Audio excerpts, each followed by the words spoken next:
So yung first question po is so May is dedicated to Our Lady and our Holy Father Pope Leo, who was elected on this month of May. He noted that he became Pope on the feast of Our Lady of the Most Holy Rosary of Pompeii. And then in the Augustinian Board, because I was also asking from the OAD and OSA, they said it was also for Augustinians, regardless of which order, Our Lady of Grace. And then the Pope visited first the shrine of the Mother of Good Counsel. So what is the Pope telling us Christians through his Marian devotion for our journey as body of Christ and pilgrim church at this point in history? Yeah. I wonder if you read my social media posting about the Mother of Good Counsel. I had about the Stampita po. That's Yes, right. yes, yeah. Yeah. And I did not even know who gave the sapita to us. But now I can conclude that it really came from him because he's the only Augustinian among the cardinals. But he didn't bother to tell us that he was going to give us gift. But it meant a lot to me in particular because I studied at Mother Good Counsel Seminary. And I have a special devotion to the Lady of Good Counsel. And yeah, so I immediately photographed it and even sent it to my former classmates. And I was wondering, gave these thoughts. I said, it's a very nice suggestion to commend the conclave to the Lady of Good Counsel. And it's like, of course, the Council of Mary, I always associate with John chapter 2, the story of Cain, where the Blessed Mother was sort of counseling Jesus, counseling the people who run out of wine. And she said, do what my son asks of you. And yeah, uh, I took that also as a personal signal because every cardinal was really sort of bound, by conscience to really discern, not the one we wanted to become pope, but the one, the Holy Spirit was leading us to. And during the pre-conclave session, it was very nice to hear from the brother cardinals messages like, we know that the future pope is here already. And we'd like him to know that we are giving our full allegiance to him, whoever he is. And that we pray that if the lot falls on him, that he accepts it. Because yeah, the pre-conclave sessions were very long. In contrast to the conclave itself, which was very short, it very quickly resolved. Um, and I think those days of discernment of the College of Cardinals were really focused on the question, what kind of hope do we need at this time, given the situation of the world, the situation of the church. That's the usual kasi, structure of the interventions. How do you perceive the global situation? How do you perceive the present situation of the church? And what do you expect of the next hope? Something like that, some basic questions. And during those days, I found myself really praying for the intercession of the Blessed Mother, saying, please guide us. And yeah, I do pray that we will really do what your son is asking us to do. That's why when he got elected, and then I went back to my little memorabilia and I found again the study. I said, "Oh my goodness!" So yeah, that's parang it was ironic that the man who led us to the Lady of Good Counsel sort of counseled us to pick him. I don't know if he even had that in mind. But ayun. So I wasn't surprised anymore when I heard the following day that the first shrine that he visited was the shrine of A Lady of Good Counsel. And I wish I could tell him uh, the Blessed Mother counseled us. Yes, indeed. But beautiful scene. I'm going to stay with the Blessed Mother for my second question, Your Eminence, because right now at home and around the world, in the places where they live, particularly practically every country on earth, Filipinos freely or in secret celebrate the Flores de Mayo, worship Our Lady. And then this year, Flores de Mayo coincides with, on one hand, the beginnings of the new papacy, but also the beginnings of new civil governments. And this is not only true in the Philippines, but also in other countries holding elections this month: Poland, Portugal, Croatia, Albania, Mauritius, Suriname, Venezuela, to name a few. So, what can people who bear the name of Christ, citizens in their respective countries, take as inspiration from Mary, this woman from Nazareth who lived in the time of Roman subjugation of Israel? What can they take from her by their devotion to Christ in this time of new beginnings, both in the church and in the countries? Yeah. Well, I'm a Bible scholar, by profession, and yeah, the one of my favorite passages about Mary is really the Magnificat, and it's a very prophetic text, and for the evangelist to put that beautiful canticle in the mouth of the Blessed Mother is very telling about how Luke really understands um, the role of the Blessed Mother in salvation. I mean, to read lines like he will cast down mighty from their thrones and lift up the lowly. He will fill up the hungry with good things, and the rich he will send empty. Um, those are, lines that I hold very dearly in mind. You know. The dream of a more equitable society. Hindi naman yung that there will be a plain reversal of fortune. Right? The slaves of today become the tyrants of tomorrow, as Jose Rizal once said. We also do not like that. Um, I think I think the Blessed Mother is saying he will cast down the mighty from their thrones and lift up the lowly because they're brothers. So nobody has the right to lord it over anybody else. We are equal in human dignity, before the eyes of God. And I think Catholicism stood very strongly for the doctrine of human dignity. We are creatures in image and likeness of God.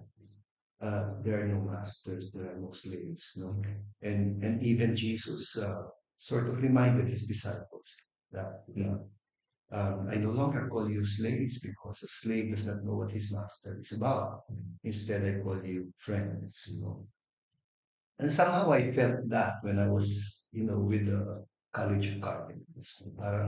It's a bit mystifying to be in the presence of these, highly positioned people. And I never imagined that I would join the College of Cardinals. And I joined them only very recently because I'm part of the last batch of Pope Francis, and that was only in December. Just a few months later, he would die, and then there would be a conflict. Never imagine that. And then suddenly, sort of, hobnobbing with people who are considered as mighty, the princes of the church, and I don't feel like that myself. In fact, I cringe when they address me as Your Eminence. I really hate it, to be very, very frankly. And I think one of the scandals in the church, is all of this preoccupation with titles and positions of power. I would understand it, when civil authorities address cardinals as eminence or bishops as excellency, But for us to be addressing each other eminence, kaya ako, nagbibiro ako when some of my brother bishops would just call me Akbo, suddenly address me as eminence because I was made a cardinal by Pope Francis. I jokingly sort of make a revenge. They say eminence. I said, yes, excellency. They said, why do you call me excellency? I said, why do you call me eminence? You used to call me just Ambo. Now you're suddenly changing, because I was given a title. you know. It's like, and I really want to rub it in, you know, and to say it's unbecoming of us. You know, your reverence, your excellency, your grace, your eminence, you know, your holiness, you know.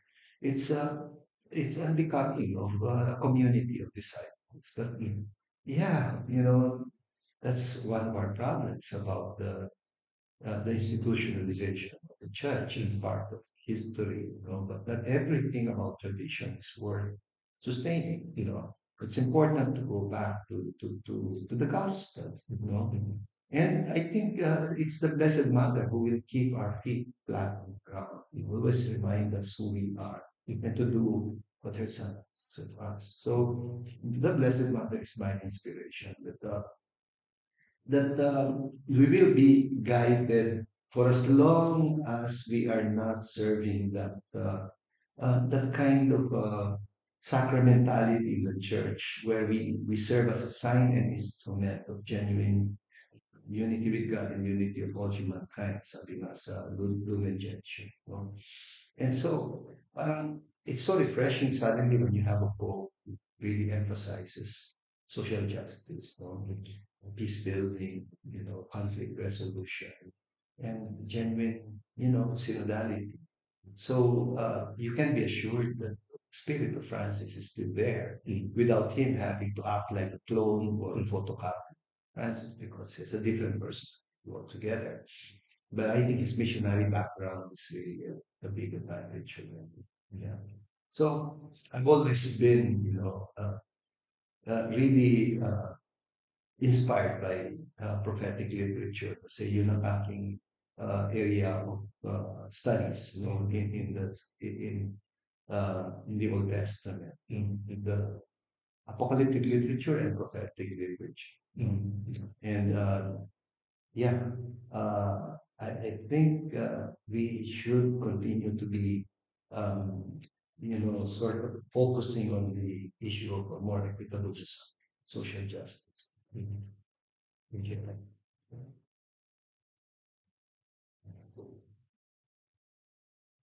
Um,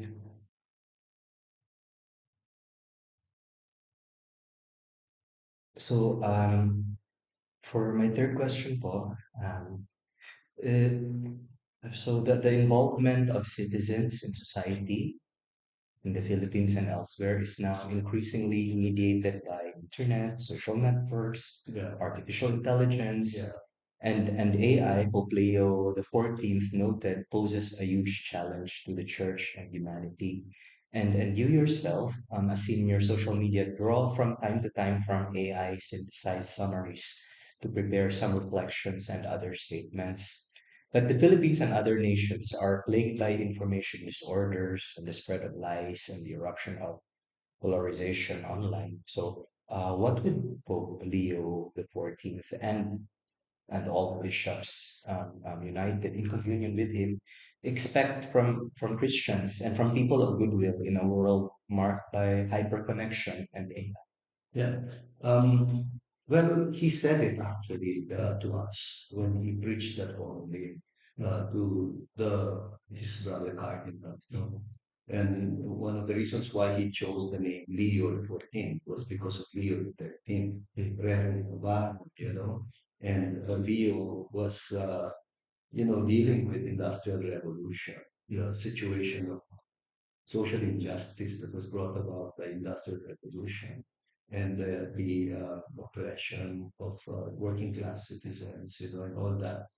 Now, fast forward, he says we're dealing with a new kind of revolution. This is the digital revolution and artificial intelligence, and the church must, you know, respond to this properly. And I cannot predict what he has in mind, but my own understanding is artificial intelligence is developing at a very fast pace. You know, I'm glad that I was quickly introduced to artificial intelligence by my own brother, Randy David. You know, so at the very onset of ChatGPT, I saw how, you know, medyo, it was still hallucinating, making a lot of mistakes, and all that. So I was very, very cautious and cynical about it. I said, how can not artificial intelligence be better than natural intelligence, but I ate my words pretty fast because in just, I would say, 6 months, I saw how artificial intelligence develops very quickly. That's very high speed, and high level of intelligence. And it can even seem to simulate emotions already. And I watched an interesting video of uh, that AI expert from Google.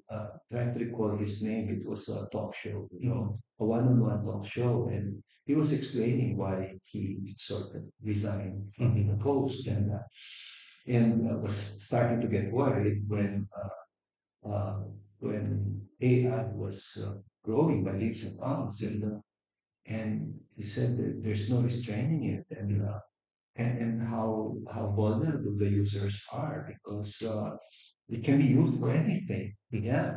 And, it started with sheer algorithms in social media. How people can be manipulated in their political opinions, in their consumeristic preferences, and all that.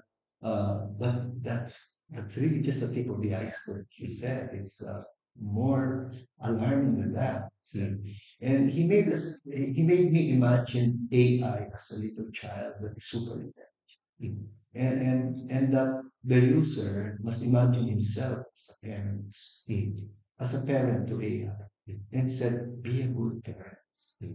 Yeah.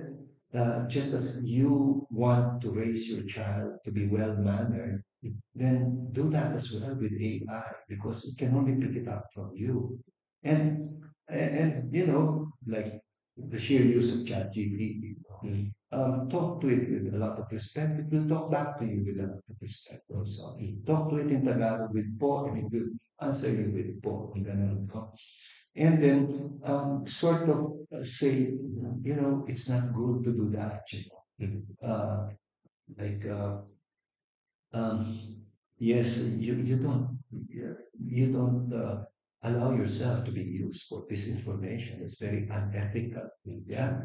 And so, of course, you are orienting AI on ethics, and it is beginning to pick up ethical standards. And the Catholic Church has no monopoly of ethics, of morality. There are many models of ethics of morality. Now, I think we must actively play a role. And I'd like to believe that that is the interest of Pope Leo. Parang at the very onset of artificial intelligence, we must sort of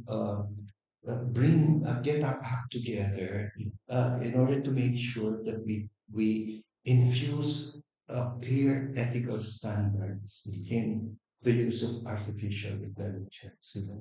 And I think it is possible, but at the moment, who will do that? Yeah, who will do that?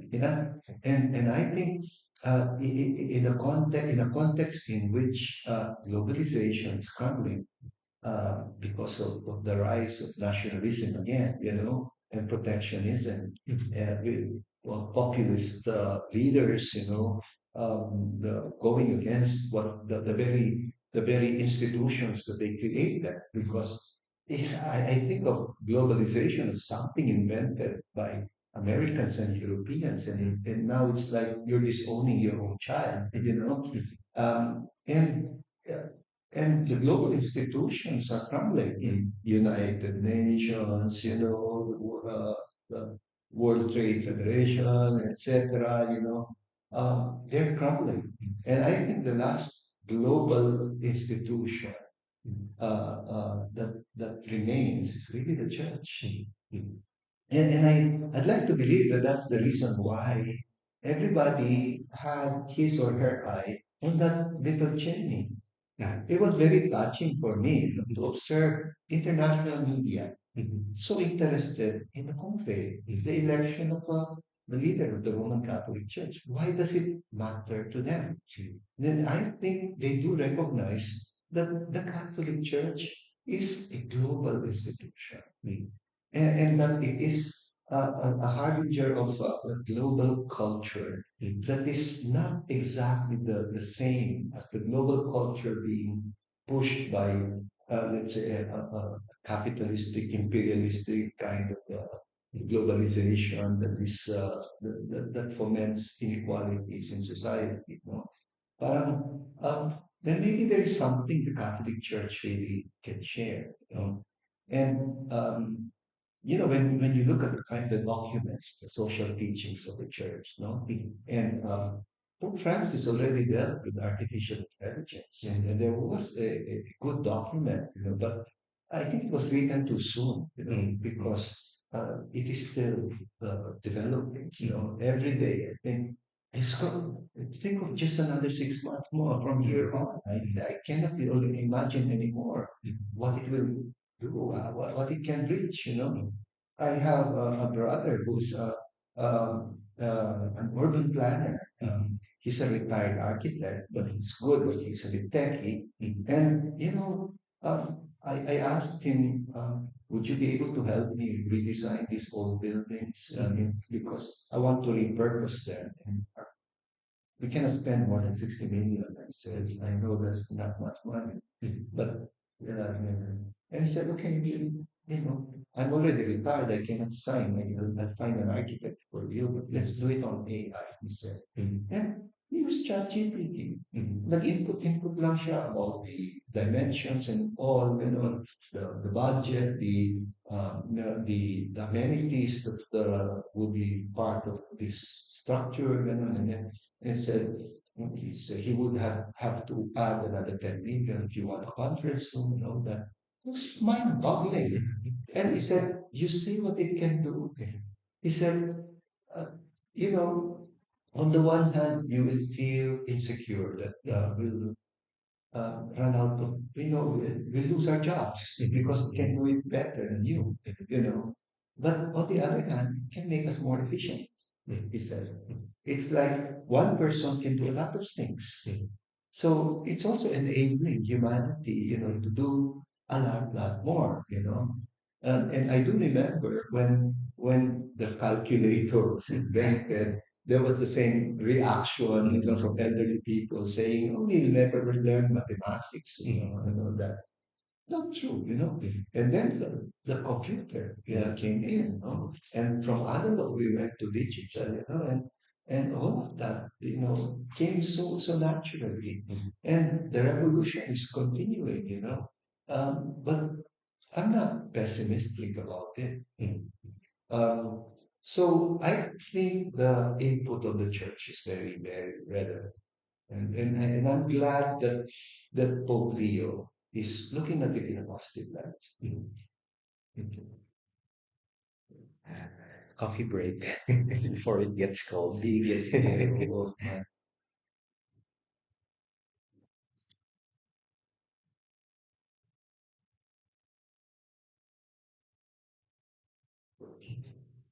Just a little bit about myself po. I was also discerning. I've been also discerning for some time, more or less like every maybe 15 years or so. Because when I was 11, my mom sent me to Pope John the 23rd for minor seminary, but I didn't get admitted. And then many years later, I saw the letter in her collection of Ayun letters. si Juan. Yeah, sabi ko. Tapos sabi dun sa letter, is not yet your son's time. And then, so life went on. Tapos, I tried to join the Bourbon Day Missionaries in 2008. Also, I did not get admitted. So life went on again. I became a professor in UP for 11 years and then started my PhD in 2021. I walked the Camino in 2022 and it felt on the road that God was telling me, hey, there's something you're not resolved yet. So maybe let's talk about it. When I went to Sweden for my Erasmus semester, I met the Dominicans and tried to join them. So there was a process of about almost 2 years in the French province. But at the end of it, I also did not get admitted. And so they told me first, now we're just starting to implement maximum age. So I was How old are you now? 43. Now 43. I'm 43, and then they wanted to do 35. And then secondly, they told me, you don't belong to a country that is naturally part of the province. And then lastly, they told me, you're doing so much good in the world that it will be a restriction and a bad thing if we take you in. So, so in any case, now I'm just trying to finish my PhD and then see what will happen also afterwards and then continue. Have you heard of the Notre Dame de Vie? No, no. No? Okay. They're a secular institute Mhm. and highly professional people, but they're consecrated persons. Mhm. Mhm. I can introduce you to the Superior General, Edward Galasans. Mhm. He's based in France. Alger. Um, yeah, and yun, the kind of people that they invite into their secular institute are highly professional people who are really very much involved in the world, you know, but pero yung to exercise your profession like a vocation, Yeah, yeah. as your vocation, ganun. So they will not get you out of your involvement in the world, Mhm. ganun. But you will have a community. You will Yeah. have, you know, Which I think is very important, yes, and having then community. yes, and then you will have a formation and you develop your charism, parang ganun, and you will be linked with other practitioners of your profession, guided by the gospel, the social teachings of the church. Ganun. You might find it interesting. No? Sige po, Yeah. maybe at the end. So that's si Brother Eddie Boy Calasans. He used to teach philosophy at the Ateneo de Manila. In fact, he became my professor. And he was just about 2 years my senior when he taught me philosophy at Ateneo. And then later on, when I graduated, I also taught philosophy at the Ateneo. Yeah. Aside from Eddie Boy, another guy who's here, uh, right next door is the Superior General of De La Salle University. And these are naman educators. No? You're familiar with the De La Salle brothers. Yes, No? yes. So the De La Salle brothers are also, you know, very highly professional people involved in the academe and you know, in any area of expertise is welcome to them. But of course, you become a consecrated person and then may information. There are many of them. Yeah. But you might find one or another suitable, but otherwise, your involvement in the world is already big. Thank you po. Yeah. Yeah. Um, so may I continue? Sure, sure. Go ahead. Yeah. So, so just picking up also from the previous question, um, how do you prefer me to call you?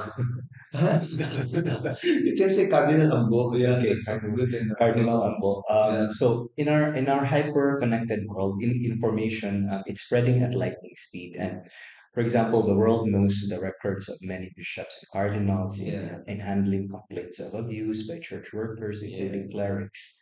And when I was in the press conferences at the Holy See Press Office, see Mr. Bruni, he told us in the press that it was discussed intensely or that it is discussed often in the general congregations. Then ang difference that we observe is that in the Anglo-Saxon media, there's a clamor for what they call zero tolerance, very loud, very angry, zero tolerance clamor. And for example, even the use of the artworks of accused persons, such as Father Rudnick, has been counseled against by Cardinal O'Malley, and then by at the PCPM, which is part of the dicastery of the Doctrine of Faith, where you also sit as a member. But elsewhere, such as in the Philippines, there is a place where clergy who have committed sexual misconduct have a chance for healing and return to active ministry. So, given that inputs on this topic have been made by the cardinals, without let's say second guessing what the Holy Father too. But what sort of reform moves is the direction, the trend now in the church in this area? It's a very vast question. But I think we are addressing this, especially in the clamor for a more synodal church in Asia. The final document of the Synod on Synodality has among its priorities a reprogramming of the formation, formation for the presbyteral ministry. And there is really a tendency for um, the kind of given the kind of formation that is being given to future priests, there is really the normal tendency to be afflicted by the disease of clericalism, which Pope Francis really railed against. No? And because sexual abuse cannot be detached from authority abuse. Yeah, linked together, And then, especially the lack of transparency and accountability in the church, is it's like making the field negatively fertile for abuse. And but I think the good thing is the lay people are becoming more and more assertive of their participation in the life and mission of the church. And given that participation, I think priests can no longer behave in exactly the way they did before. It's like we have to create a new template for this, ministry in the context of co-responsibility in the church. And that's the only way to hold people in authority really accountable. Uh, because if there is no sense of transparency or accountability, they'll get away with it. But you mentioned, yes, that in the Philippines we do have institutions that attend to, priests in crisis. And crises come in many different forms. We don't single out crisis having to do with sexuality. They're all interrelated. Um, even addictions, patterns of dependency, behavior, midlife crisis, among priests in burnout syndrome, priests who are really dragging with them their issues of their childhood. And the good thing is we have achieved a lot, especially in the area of psychology and psychoanalysis. And we no longer just spiritualize everything. So we're also trained in about mental health. And yeah, we do address that. And there are very strict policies, and these policies came about because of Pope Francis. And Pope Francis gave a real marching order on every bishop to make sure that we keep all our institutions, make sure, guarantee that all our church institutions become safe spaces for children and vulnerable adults, especially.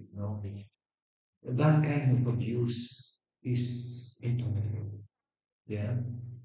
Because for Pope Francis, it is unconscionable that children will be abused, in a church setting. You've got to be so sick. You've got to be so sick to be abusing children. And so parang Pope Francis has been really insistent on that. So you don't just read things like these under the rug. So he has a marching order that when the abuse that's committed is committed against children, then don't forget it's a criminal offense. Yeah, and you have to make sure that you also, bring this to the attention of civil authorities. Unfortunately, in Philippine legislation, that's not very clear yet.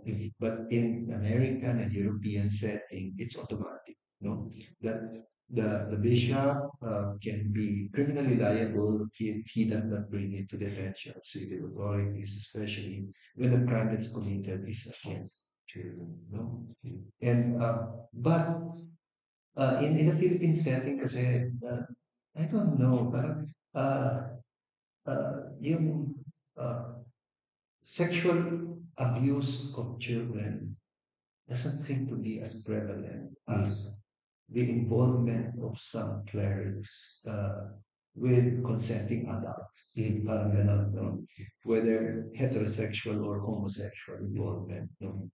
Um, and it's really, I think, a kind of uh, parang a deficit of affection. You know, no? And you understand that in a kind of setting where priests tend to be as lonely, you know, and there is a big hazard for many priests, you know, to fall into such relationships, no?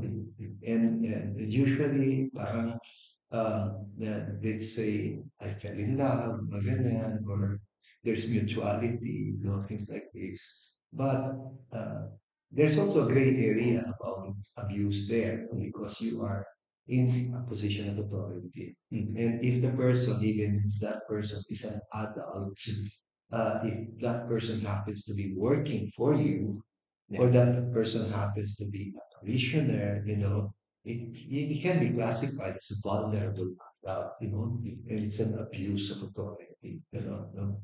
But we're also learning to deal with the common yung affection deficit and psychological coping of priests with regard to yung because the celibacy is also an issue here. Yeah.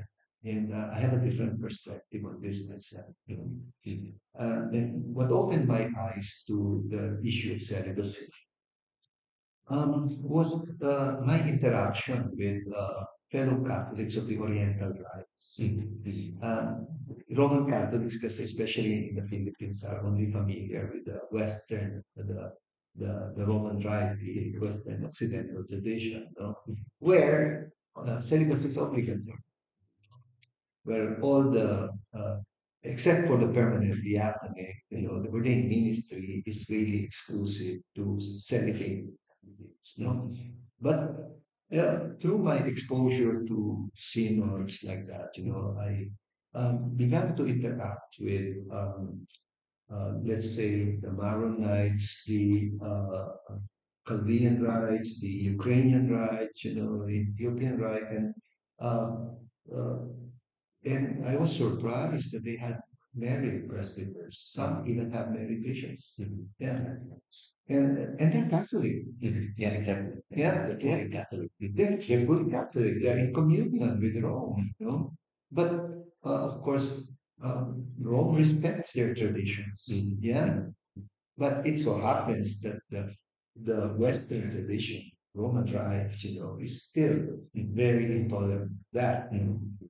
But I had the chance to interact with some priests, you know, who said in our Eastern Catholic rite, when seminarians are under formation, they're guided in their discernment whether they're called to married life or celibate life. If they feel they're called to married life, then they should not ask for ordination until after they are with something.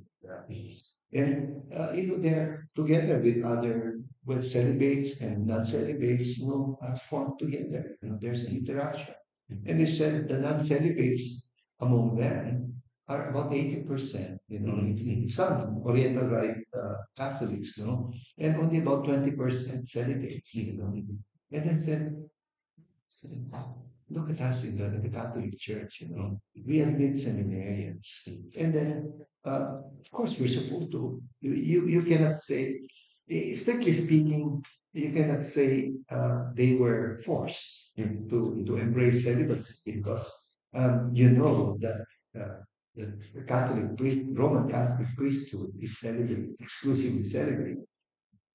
But unfortunately, many of them, because of their desire to become a priest, you know, would not be as candid or straightforward to their spiritual directors in the process of discernment, whether or not they have the gift of celibacy. Celibacy is a gift.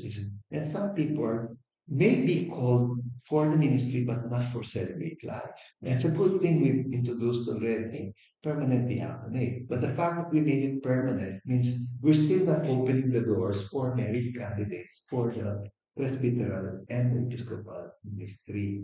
And I can only wonder if in the future synods we will open the discourse or the conversation on this. But I am inclined to believe that the historical circumstances will begin to open our minds. So it's especially in the context of sexual abuse. Thank you. Um, so, um,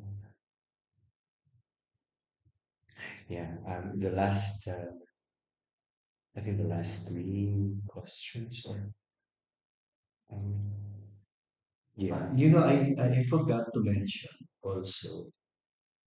I forgot to mention that I became convinced about the seriousness of Pope Francis, about really keeping our institutions in the church as safe spaces for children and vulnerable adults.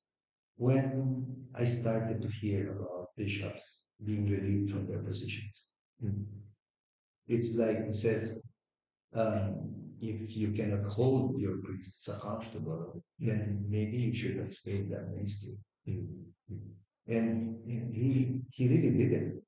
Silently, sometimes you would just hear that a bishop was given an early retirement, and then there's no public disclosure on the real reason why he was being relieved from his ministry. But privately among us, by asking, said, "Oh goodness, it's because he didn't have them." So it's accurate to say, Cardinal Ambon, that even without any media noise, it actually happened that Yes, bishops were removed because of their yes, yeah. and bishops are aware. They are aware of it, and I think that convinced them that they really must do something about this. We can. It's not something we just can sweep under the rug. And so our own higher authorities in the church are now holding us. So it's not a civil authorities, but it's ecclesiastical authority. That matters a lot. And for my next question on Cardinal Ambo, the church is a teacher of humanity, and there is so much human rights activism around us.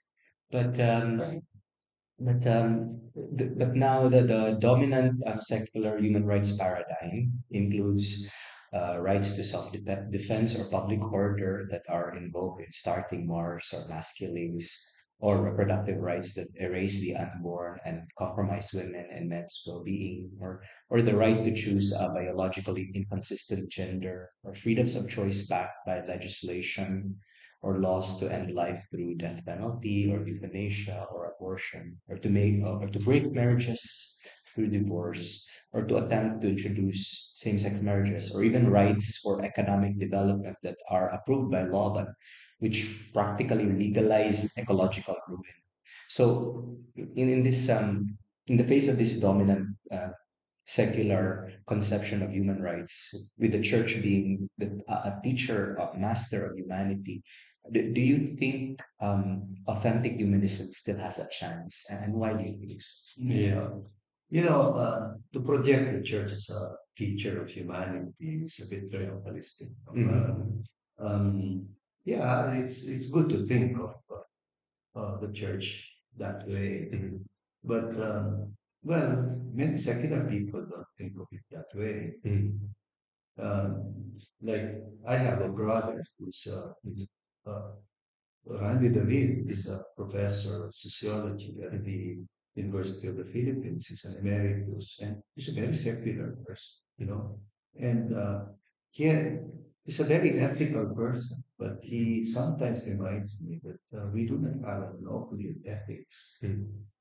That there are so we cannot anymore behave like we can as if we can impose the church's morality on everybody else. We don't impose, we propose. And when I say we don't impose, we propose, we dialogue. We dialogue with the world. We enter into a conversation and we say why we believe that but this is not consistent with our concept of human dignity, without having to, arrogantly say, we're right, you're wrong. It's like, we listen to you, but would you kindly listen to us too, why we say,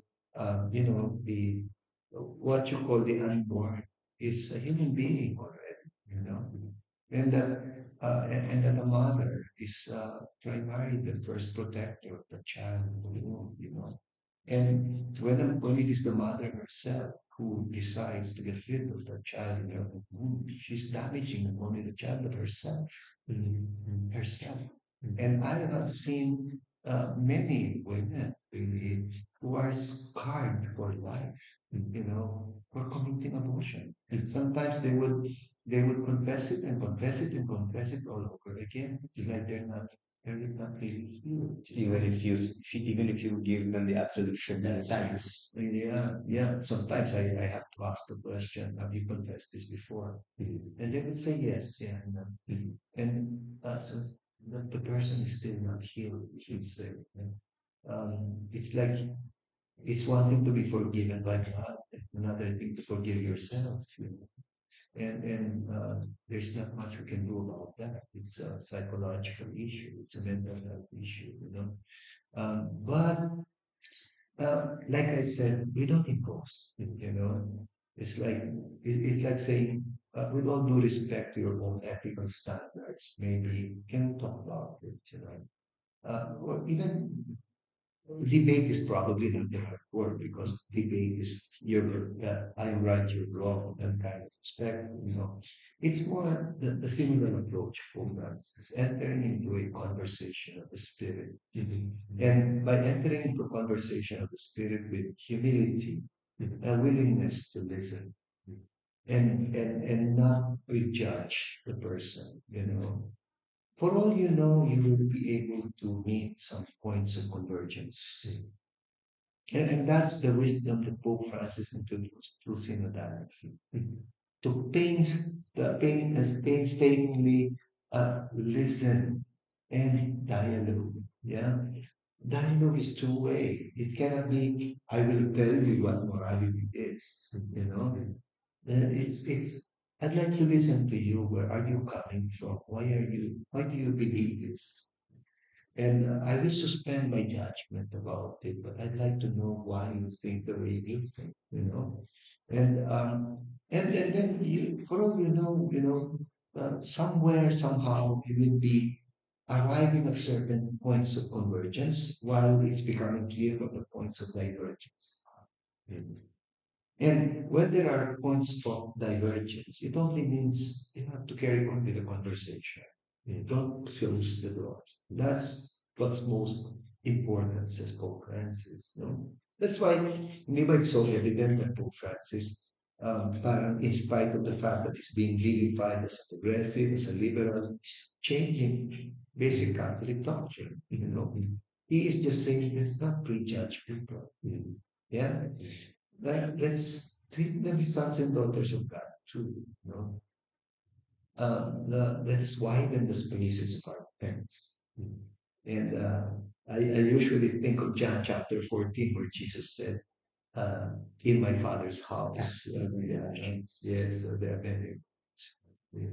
That's his farewell address. No, uh, it's like in my Father's house, there's so much space. It's like uh, God, the notion of God presented to us by Jesus is a God who can make space for all of us. We are all His children. No? It's not only a church of the good and the righteous and the holy. No? Yeah, that's just sinners, and they are also God's children. So God makes space for everyone. And it's like he says, treat each other like brothers and sisters, and your conversations will raise the level of your humanity, you know, and make you discover the truth. Maybe, in stages. It's like, but you cannot enter into a conversation once you say, accept this because this is uh, the absolute truth. Take it or leave it. That kind of attitude, I don't think will be able to reinforce dialogue with Christian, in the modern world. So it's more like returning perhaps to the God who listens to the angry psalmists and the Yes, psalmists who curse. And definitely. That's why there are many laments. This, yung, uh, I don't know, but some people do not realize that there are so many unacceptable prayers in the scriptures, especially in the Old Testament. It's like sometimes because a person has suffered injustice, he will really say in his prayer, Lord, destroy my enemies.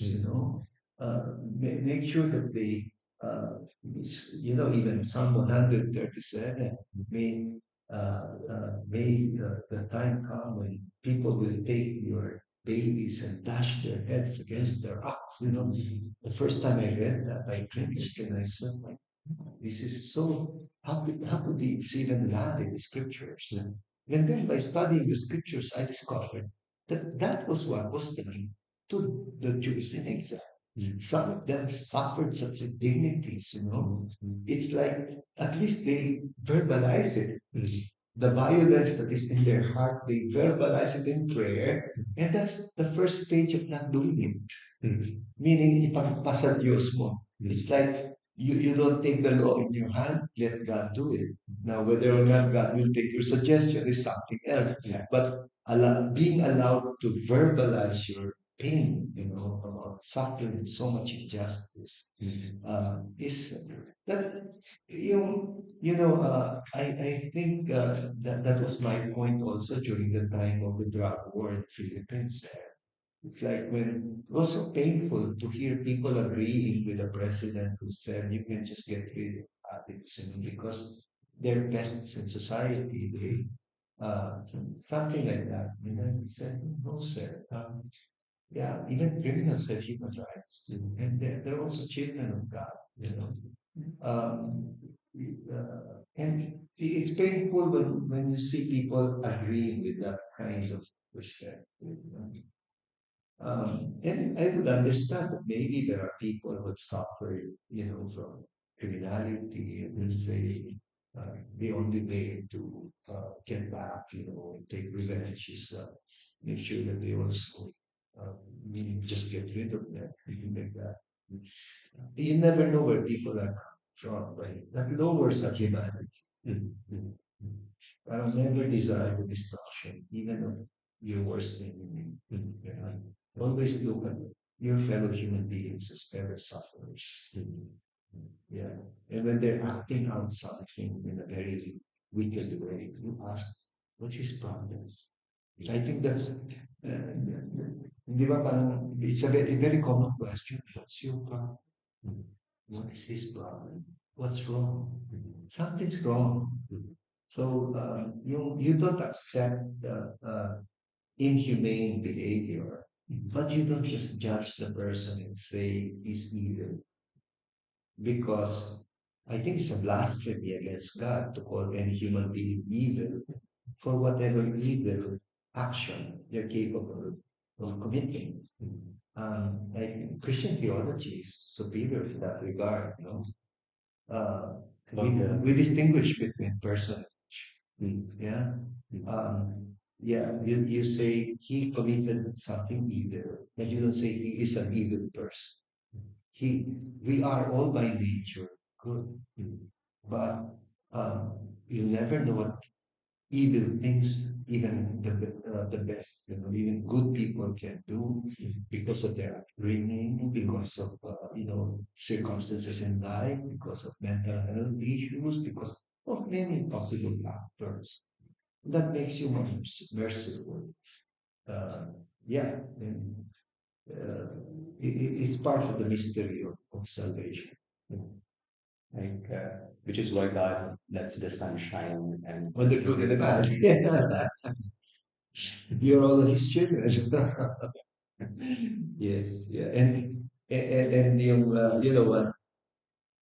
One line in the Apostles' Creed that speaks very strongly to me is He descended into hell. For me, that's a very moving line. That God will not just throw you into hell.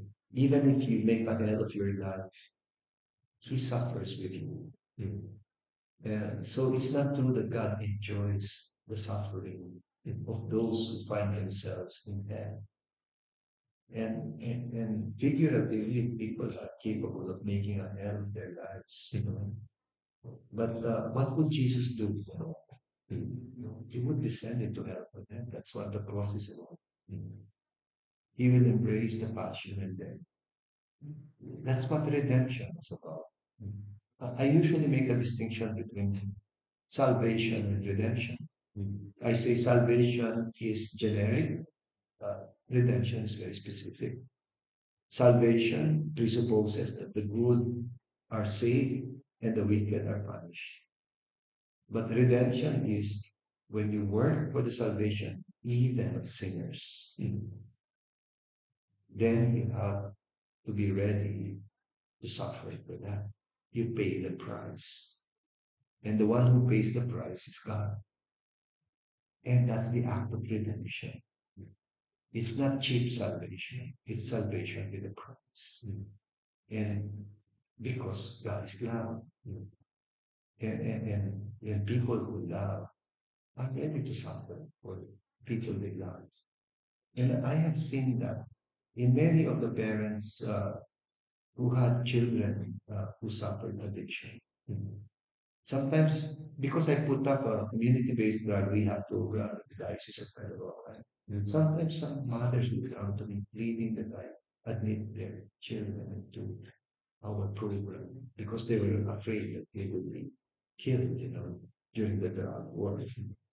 And I had to deal with the police that if some of these are already in our program, huwag na sila ituka, you know. And sometimes mothers literally descend into hell for their children. So I believe in that kind of love. So we are image of the God who is stubborn, who will not give up easily of the one he loves. If I must suffer, so be it. But I'm willing to I'm willing to die for you. I'm willing to go down to hell for you. Something like that. And that's the concept of mercy that Pope Francis insisted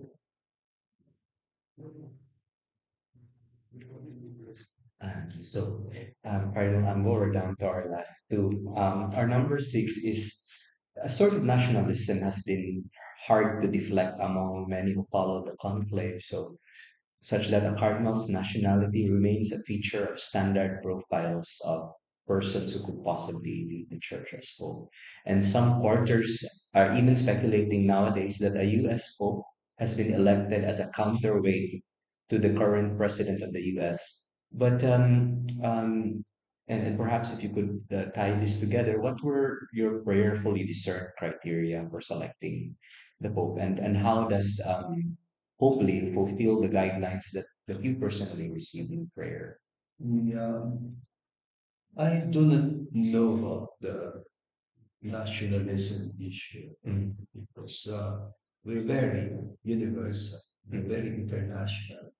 Um, yeah, uh, I don't think the Asians were really rooting for an Asian pope or the Africans for an African pope or the Americans for an American pope. It's really who can lead the church. Yeah, and every day that I listen to the general congregations and all the explanations on the pope, I almost was tempted to say, you've got to be crazy to want to become a pope. Given all of these responsibilities, it's like You will totally give up your life. Yeah. Prevost has died when Pope Leo was born. It's like he had to really let go of his whole life. There's no turning back. And so, right within the general congregation, the cardinals were already saying, please, if you are the one uh, who, uh, if the lot falls on you, please don't reject it. Because in principle, you you can choose not to accept. Okay. So if within the conclave, let's say somebody gains the two-thirds already, and then he is approached by the dean and says, do you accept this? And if he says no, Cannot be in forced. conscience, I'm sorry, no, no problem. We'll start all over again. So I can only imagine in past conclaves if there had been instances where somebody did not accept and it was not made in public because under pain of excommunication, we cannot talk about it. But it is possible. So they will not force it on you. So it's really, if you had only witnessed what it was like inside a conclave, it would take an hour and a half just to cast your vote and to say, each one to say a prayer, before he casts his vote. You won't take that lightly. You want only to think in terms of friendship, or nationality or what. Is this what the church needs? Is this what the church needs? Perhaps it so happens that the Prevost really surfaced. It's a good option um, because, first of all, he's representing two regions of the world already, North America and South America, you know. And secondly, he became superior general of the Augustinians, and that's a global religious congregation. So he does have experience that's both pastoral and administrative. And we do need administrative expertise also in the Vatican. And thirdly, we want a continuity of the spirit of Pope Francis is to propel the church in mission. And he is coming from the missions. And more that moreover, um, he speaks the international languages. Yeah. Uh, with all due respect to Italian, even if it is taken for granted in the Roman Catholic Church that the official language is Italian, uh, among us cardinals, there is that strong feeling that we're not being truly Catholic if we can go beyond Italian. Because I check ChatGPT on the top languages, most spoken languages in the world. And you will discover that Italian is only number 22. So can you imagine the international character of the people who come to the St. Peter's Square to listen to the message of the Pope, and he speaks Italian, and they don't understand the word because they come from all different parts of the world. If we are true to being a universal church, you would at least, struggle to communicate in a language that can be understood by majority, or at least make sure that there are immediate translations. Uh, can you imagine Prevost is fluent in Italian? He's fluent in Spanish. He's fluent in English. He's fluent in French. The first international language spoken by 1.5 billion people is English. The second is Mandarin Chinese, spoken by 1.1 billion people. And the third is not even Spanish yet. It is Hindi of India, spoken by 600 million people. So if we are serious about being truly Catholic and universal, how can we neglect Chinese and Hindi? The fourth is Spanish, and the fifth is French. I know that, French, that we do have simultaneous translations, like at the general congregation. We have earphones, and uh, you can choose the language. You can speak in whatever language you're comfortable in. But there will always be six translations. Yeah. So English is there, Italian is there, Spanish is there, French is there, German is there, Portuguese as well. Pero walang Chinese. So it is taken for granted that the Chinese can speak, the English, parang ganun. But it's not true. The Chinese bishops who attended the synod didn't know English. Even the available translations are also still Western centric. That's right. That's right. So that's it, in that regard, Gregos was really a breath. It's like he, and that's why I think the conflict was resolved very quickly. Yeah. And I think the spirit really guided us in that regard. Uh, Precisely because we sort of transcended our own national biases. So I do not think of it as a giant of the American church, even if they do have definitely a lot of issues in the United States. No? And I think he will communicate messages that will be a challenge even to the American church. Because there's a lot of diversity of opinions even within the American church. My last question, Cardinal Rambo, is rather personal because you shared on social media that you miss your garden back in the Philippines just before the conclave. So, for our readers, why does a cardinal who sits at the DDF, who leads a conference of bishops, and is in charge of promoting synodality to the bishops of Asia, make time to personally take care of flowers? Well, because my gardening keep my feet literally flat on the ground. It matters to me that I touch the earth and touch the soil. I never call it dirt. It's not dirty because the most cleaning agent for me is the earth. Like when you have waste, you cover it with earth, and the decomposition happens very fast. And there is such a mystery in nature that really fascinates me. It's like for me, when I do gardening and take care of plants, and I feel like I'm directly in touch with the Creator. Yeah, and I had my own ecological conversion kasi. Okay. Long time ago, my mother bought a piece of land, and in the context of the eruption of Mount Pinatubo, we were worried that we were going to lose our ancestral house in Betis, in Pampanga. So she found a little farm, 1 hectare, at the foot of Mount Malasinbo. And because we're a family of gardeners, all of us are fond of gardening. We got it from my father. No? And I do remember that it was a mango farm. There were mature mangoes bearing fruit already. But there was this parang farmer who made an offer. He said, if you like, I will take care of your mango trees, so that they will yield a lot of fruit.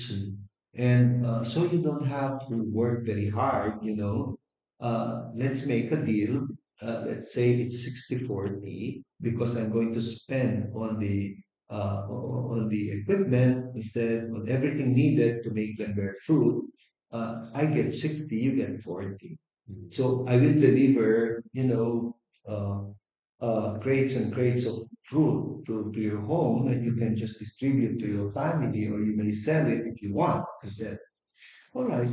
My mother approved of that, and I said, okay. I said.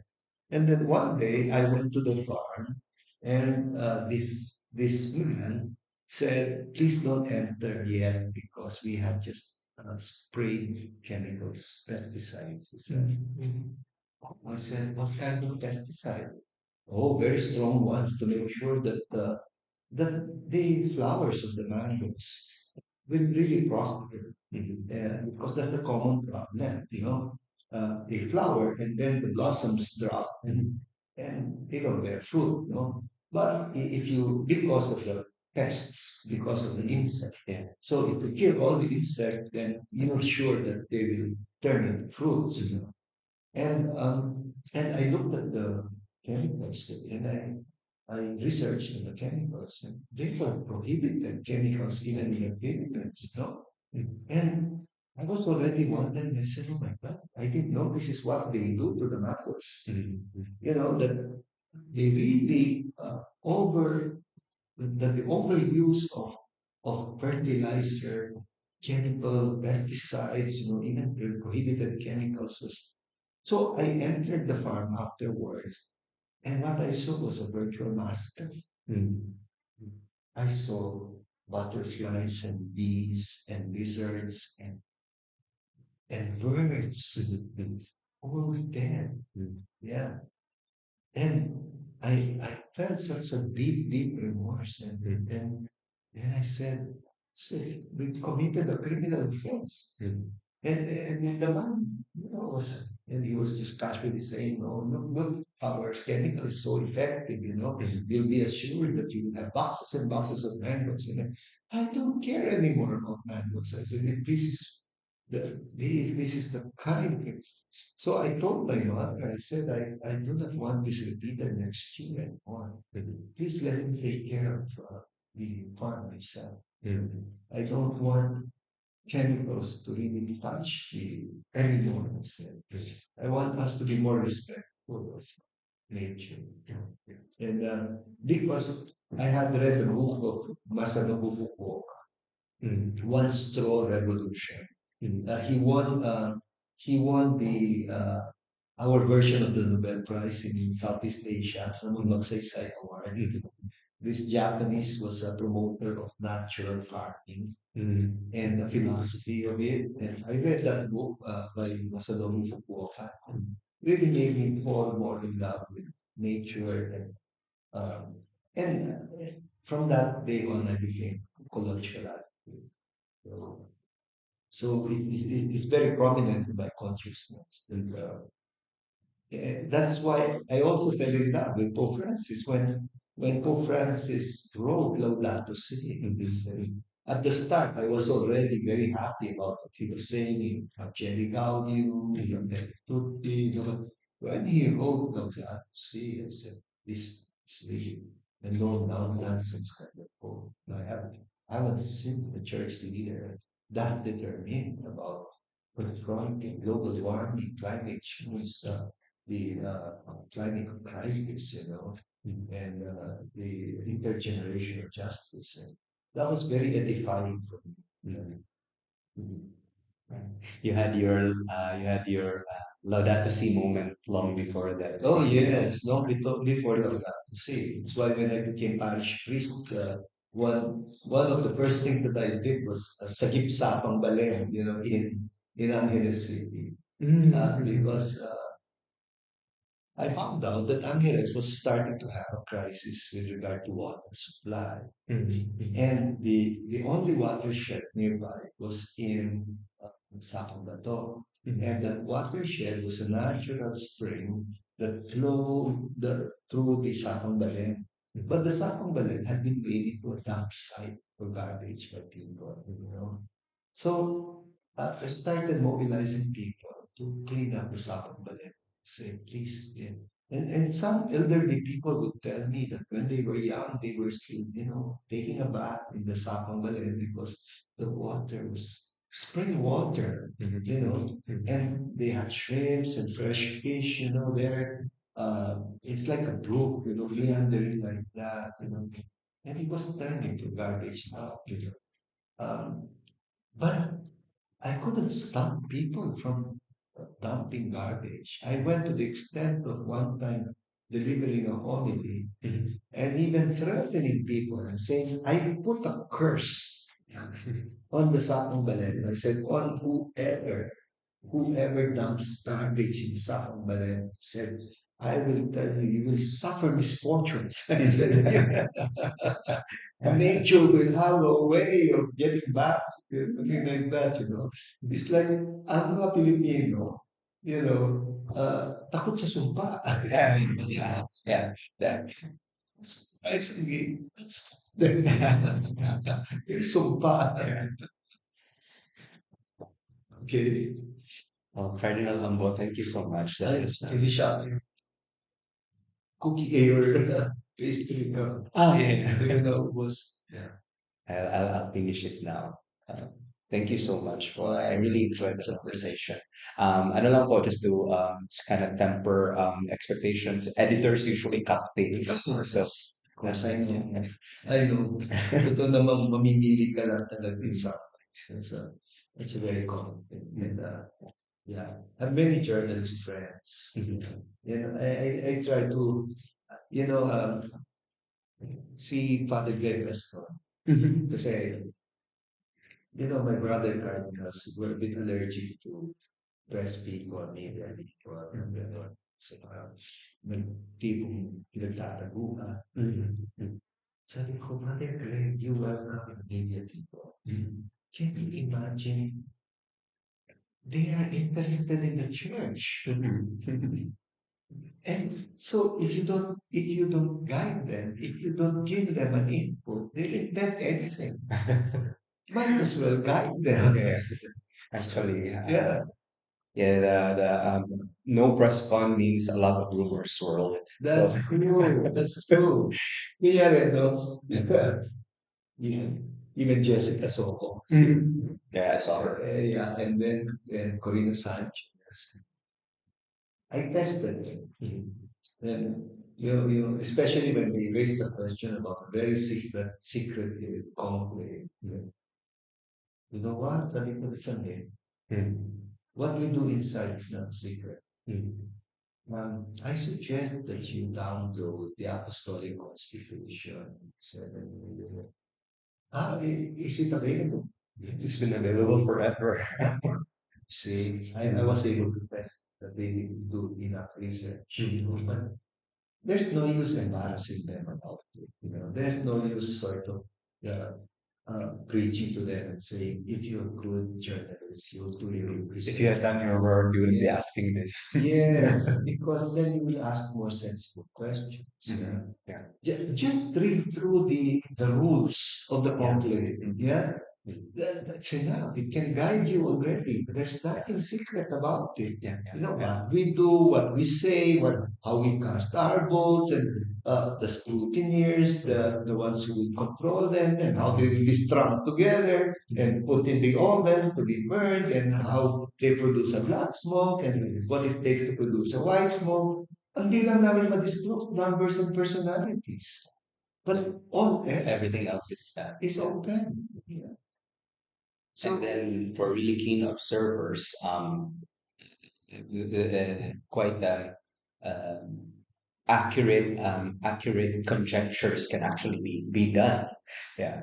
So we never used in the pillar. We never used the word secretive. Our two editors, founding editors, were canon lawyers. yeah, So they kind of like know everything. good. So Yeah. and also, what I suspect as a media scholar is people love to use the word secretive po sa headlines because it generates a lot of clicks. So it's a clickbait method. If you call it secretive and call the spirit of the Dan Brown novel and all Yeah, that. yeah, because of movies like Conclave. Yeah. Ganun ba? So, and sabi ko naman na, yeah, I also watched the Conclave. And I said, it's a nice film. It's interesting. And it's deliberately creating a drama. And sabi ko, because it has to sell. Yeah. And, it has to entertain, it has to sell, and, uh, the very opening grips you already because, there's this cardinal who's rushing through because the Pope had died, and then he has to find out what time it happened, and then he begins to think, why did they delay the announcement, and, is there something very irregular here, makes you think of John Paul first, Yeah. the death of the the Pope before John Paul II, who lasted only what Barely 30 30 days. 30 days, no? Ganon. So, sabi ko, may objective naman talaga yung movies, entertainment world naman yan. And I don't think it's deliberate on their part, to just make a controversy.